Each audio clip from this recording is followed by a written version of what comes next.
Ada orang yang merasa jadi orang Kristen yang benar, artinya harus banyak berkorban. Submission. Jadi di sisi satu ada orang yang mengkontrol, di sisi kedua ada orang yang mau dikontrol. Ketaatan, kesetiaan. Jadi di gereja seringkali kita rasa jadi orang Kristen itu harus setia, harus taat. Kalau diminta pelayanan ini dan itu harus mau. Nah sebenarnya kenapa? Ini karena collective value. Kita ini cuma jadi orang Kristen yang jiplakan. Jadi orang Kristen yang benar harus aktif pelayanan di gereja. Nggak boleh nolak pelayanan di gereja. Lu udah burn out sekalipun nggak apa-apa. Tahu nggak banyak keluarga-keluarga Kristen gitu, antara orang tua dan anak, antara suami istri, hidup rumah tangganya nggak beres, banyak kepahitan. Kenapa? Karena masalah pelayanan di gereja. Terlalu sibuk, nggak punya waktu dan sebagainya. Atau misalnya anaknya lihat papanya di gereja baik, di rumah nggak baik, fake, sibuk lagi. Nah, apakah kesibukan dan kesetiaan, submission kita di dalam pelayanan itu adalah tanda-tanda kita jadi orang Kristen yang saleh, orang Kristen yang benar? Jawabannya belum tentu. Jangan-jangan sekali lagi kesalehan itu cuman kita lakukan untuk lari dari tanggung jawab tertentu. Kita capek rekonsiliasi di rumah sama anak, sama istri, ya udah lari pelayanan, jadi orang yang sibuk. Kita takut penilaian orang lain, kita takut judgement orang lain, kita takut jadi orang Kristen kita dibilang kita kurang ramah, akhirnya kita submit. Kita jadi orang Kristen yang berkorban. Kenapa? Karena kita punya fear of public opinion sebenarnya. Ini collective value yang secara nggak sadar mungkin gereja itu punya. Ini adalah sesuatu yang nggak sehat. Kita harus ubah. Nah masalahnya apakah kita berada di dalam situ? Apakah kita ikut-ikutan gitu?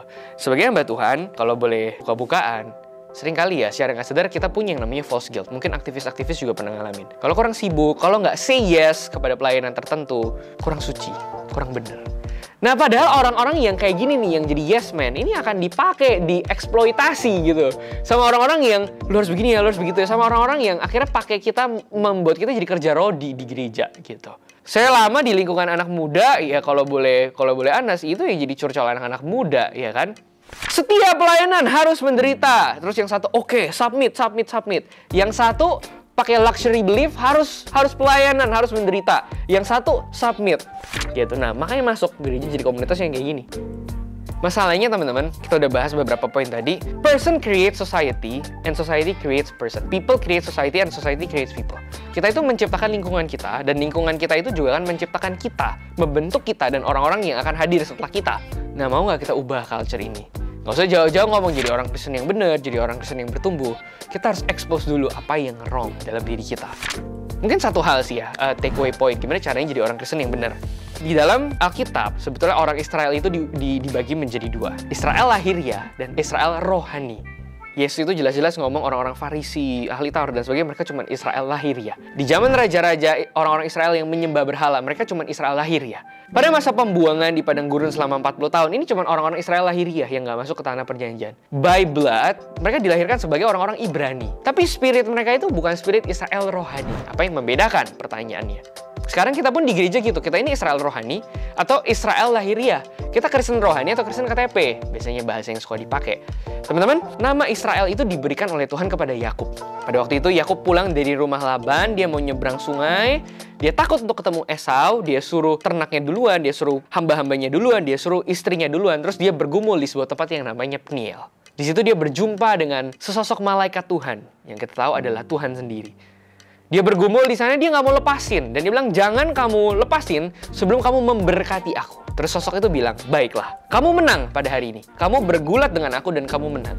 Oleh karena itu namamu bukan lagi Yakub tetapi Israel. Makanya Yakub itu adalah bapak moyang dari orang-orang Israel. Tahu nggak arti Israel itu apa? Secara harafiah. Is itu artinya adalah orang, manusia, people. Is. Ra itu bisa diambil dari kata look, seeing face to face. Atau kadang-kadang juga bisa diartikan bergulat. El itu dari Elohim, Allah. Jadi Israel itu artinya adalah orang yang bergulat dengan Allah. Orang yang face to face with God. Orang yang bergumul dengan Tuhan. Israel rohani. Nah, kenapa di dalam sepanjang kisah Alkitab ada Israel non-rohani dan Israel rohani? Israel non-rohani adalah mereka yang jatuh ke dalam penyembahan berhala. Mereka nggak bergulat sama Tuhan. Mereka cuma kejar berhala yang justru kontrol berhala itu. Mereka nggak perlu bergulat dengan berhala itu. Nah, mirip kekristenan kita juga zaman sekarang kayak gitu. Kita pengen kekristenan yang bisa kita kontrol. Kita nggak perlu bergulat sama Tuhan. Makanya ketika orang Farisi itu berjumpa dengan Yesus, itu yang Yesus runtuhin. False goodness yang Yesus runtuhin. Kebaikan yang pura-pura. Jadi Israel rohani itu apa? Apakah kita bergulat dengan Yesus? Yesus yang all truth, tapi all grace. Yesus yang hidup di dalam kebenaran, tapi hidup juga di dalam kasih.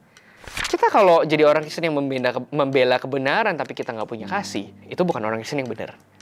Kita kalau jadi orang Kristen yang sibuk, tapi kita nggak punya kasih, itu juga orang-orang Kristen yang benar.